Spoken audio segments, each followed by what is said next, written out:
खमंग कुरकुरीत चकली करण्यासाठी आज मी तुम्हाला काही खास टिप्स देणार आहे।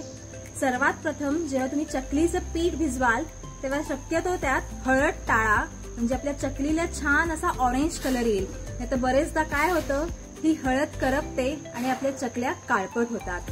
त्याचप्रमाणे चकलीचं पीठ भिजवताना त्यात मोहन घाला, म्हणजे थोडंसं तेल गरम करून घाला, म्हणजे आपल्या चकल्या कुरकुरीत देखील होतील। आपण ह्या चकल्या पाडून झाल्यानंतर लगेचच तळणार आहोत। अशा बऱ्याच वेळ पाडून ठेवून नंतर तळल्या तर चकल्या मोडण्याची शक्यता असते, कारण ते पीठ सुकतं आणि चकल्या मोडतात। त्यामुळे चकल्या पाडल्या पाडल्या त्या लगेच तळून घ्या। आणि सगळ्यात शेवट म्हणजे जेव्हा आपण ह्या चकल्या तळू तेव्हा त्या मंद आचेवर तळा।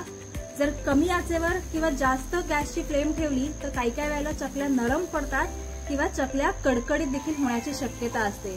तर पुढच्या वेळेला जेव्हा तुम्ही चकल्या कराल तेव्हा ह्या टिप्स नक्की फॉलो करा।